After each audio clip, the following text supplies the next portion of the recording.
আমাদের ধর্মকে নিয়ে, ইসলামকে নিয়ে, আমাদের জামাতকে নিয়ে, শিবিরকে নিয়ে যদি কেউ কটূক্তি করে তার জিহ্বা কেটে ফেলা হবে, সে যে হোক।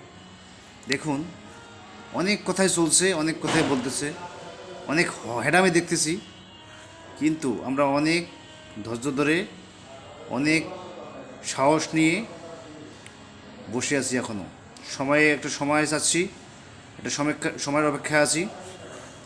এই সময়ে মুহূর্ত আসলে যে ধৈর্য নিয়ে আছি, যেটুকু সময় আমরা চাচ্ছি, আমরা সাফল্য অর্জন করতে পারলেই মাঠে নামবো।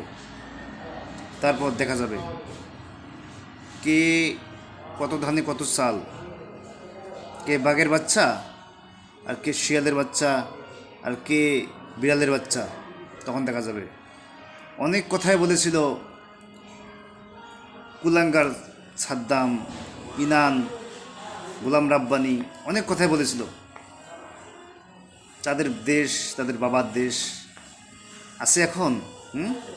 শুধু হুঙ্কার দিয়েছে, এখনো সামনে যায়নি, এখনো পথে নামিনি। নামলে তো লেজ গুড়িয়ে দৌড় মারবে সব।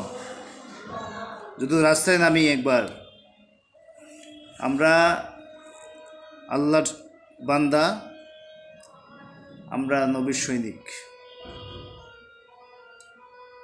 আমরা নবীর সৈনিক, ইসলামের সৈনিক। এই ইসলামকে নিয়ে, জামাতকে নিয়ে, এটা ইসলামিক দল, এটা আল্লাহর দল। আমরা আল্লাহকে ভালোবাসি। ইসলামিক দল, এই দলকে নিয়ে, দলকে কেউ গালি দিলে তার পৃথিবীতে বেঁচে থাকার কোনো অধিকার নাই।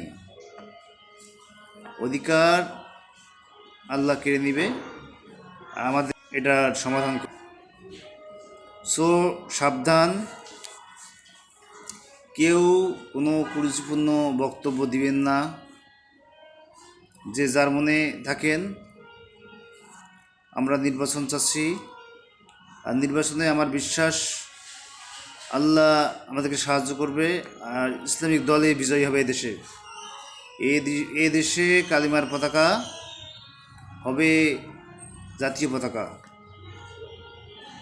যদি একবার জামাত আল্লাহ বিজয়ী করে দেন, কালিমার পতাকা হবে দেশের জাতীয় পতাকা। সবাই জামাতকে সাপোর্ট করবেন, ভোট দিবেন, বিজয়ী করবেন।